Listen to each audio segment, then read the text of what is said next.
Welcome back to the Division 2. In this video I want to talk to you about a topic that is not as relevant as it was around a week ago, but is something that should not have come into the game in my opinion the way it did, and that is going to be the Manning National Zoo speedrun, which is linked to the Termite League in Season 2. Leagues in Season 1 worked so that you had challenging missions and then you would have like a stronghold run that was set to heroic, and they would have like tough but not incredibly tough times. Whereas this time round in Season 2, they've dropped it down to hard difficulty for the missions. I don't know if it's because Manning National Zoo's in there, they've dropped it down a tier, but the Manning National Zoo run is set for challenging difficulty. I do not think it's physically possible to do it in 18 minutes by yourself. It is 100% possible to do it. The best way is probably a 3-man group. I tried it in 2-man.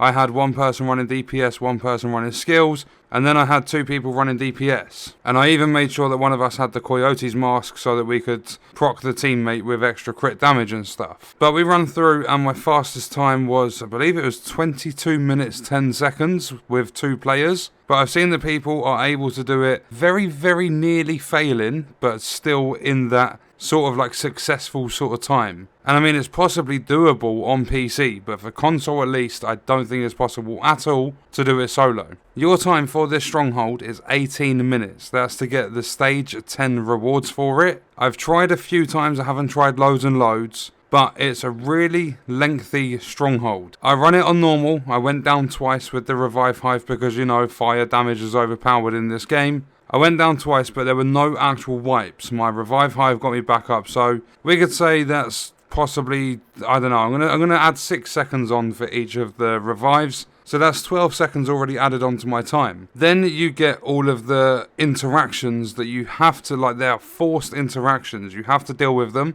You have a control panel where you have to defend the target. You have a laptop. You have doors. You have gates. The gates you have to punch like a code into the keypad, and then the gate opens, you can go through. There are a couple of gates throughout the run where you have to actually lift them up. And I'm going to say that they add on roughly an extra 45 seconds or something. And then there are even more interactions, and those being C4. You have to plant C4 explosives, and you have to bring down pillars. You have 4 of them you have to do. There's one, I believe it's the penultimate area, the area just before the boss. But you have to kill all the enemies in the area, grab the C4, plant that to the pillar, and then I'm going to say that adds on an extra, let's say the explosion is about 5 seconds. So 4 of those, that's another 20 seconds. So that's 45 for the gates and stuff, 20 for the C4, and then 12 for my downs. That's 1 minute 17 seconds that's added on to this run. But then you have the challenge of actually taking out the enemies. The faction is the Outcasts, so they deal with fire damage. You have a few different archetypes that are irritating on these runs. You have the Suiciders, they run at you with the explosive chests. You have snipers, you have the special ammo guys that will pop down an ammo box to the rest of their team, and they use fire rounds. You have the heavy gunners, and I believe there's one more that I can't think of off the top of my head. But there are a lot of archetypes for the Outcast faction that are irritating to deal with. And then fire damage is overpowered in the game at the moment. It has been for a few months now. But my final run on normal difficulty was 22 minutes 28 seconds. So if you take away the 1 minute 17, I don't know, you take away a couple of areas I got stuck. Let's say you even take 3 minutes off my run. That's still 19:28, because as well as all of those interactions, you also have the monorail bit where you have to board the monorail. That's like a 10-15 second like segue sort of transition into the next area. So with that run, even though it wasn't 100% smooth, I would have had to have knocked 4.5 minutes off that to reach the time. That's normal difficulty. So bumping it up to challenging, it actually puts the timer on your screen because that's the difficulty required. I got to the monorail section in 13 minutes. And I'd say that's possibly around the halfway mark or something like that. So that would have been like a 26-minute run. The best way to do this if you are going for stage 10, and the only reason I'm putting this video out is because I really hope and pray they don't do things like this in the future with the leagues. I don't mind doing strongholds.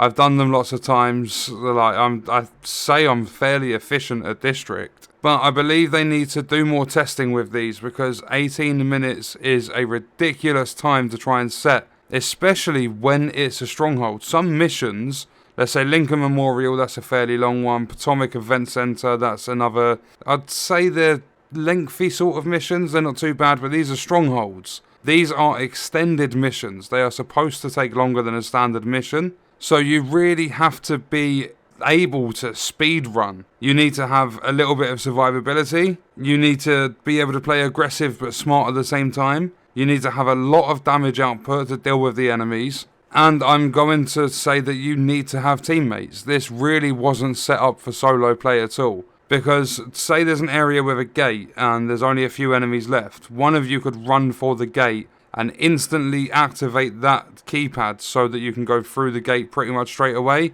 And then, like with the laptop, it literally only takes about a second, but every single second is vital. What you could do in the area just before you board the monorail where you have to interact with the laptop, you could do it so that you have one player interacting with the laptop, one person standing at the door ready, because that's already a second knocked off your time. So my recommendation, if you are trying to complete this, or just for any sort of speed runs in the future for any leagues, try and do it DPS, because DPS is always going to be faster than skills. Skills, you have to wait for cooldowns, you have to place them, you have to target.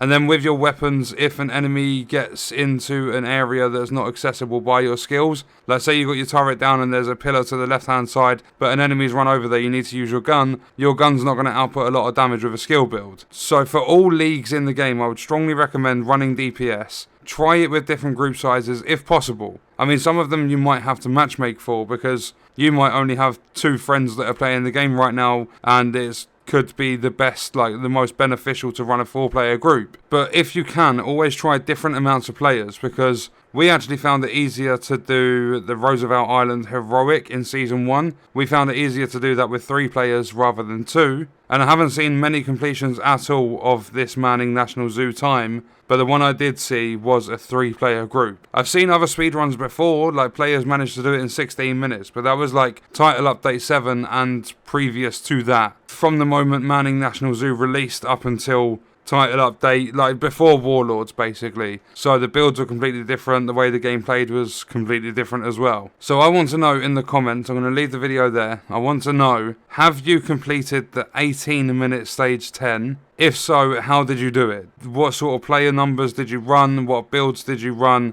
Because the only way I can see people actually being able to clear this is running all DPS builds with a Coyote mask on, so that you get the extra crit damage at certain distances. And you just need to do it a few times to get efficient at having one person ready for the gates and all the interactions that you need to deal with. And you all need to make sure you get lucky with the spawns as well, because the enemy spawns are so inconsistent. One minute you'll have an enemy running out of one door and he runs left, the other time he'll run right. Sometimes they go upstairs in the first section, sometimes they actually come outside. It's tough, so a little bit of luck seems to be the case with this, and just running the right builds and the right amount of players, because I really strongly, at least on console, do not believe this is physically possible running solo in less than 18 minutes. Especially because another thing I forgot to mention, just very quickly, is the echo at the end. That's like a 15-20 second delay by itself, because you interact with the echo, you actually have to stand there and listen through the whole bit of dialogue before it actually pops up mission completed. But anyway, that's going to do it for the video. Let me know your thoughts and stuff in the comments. I hope you guys enjoyed it. Thank you for watching.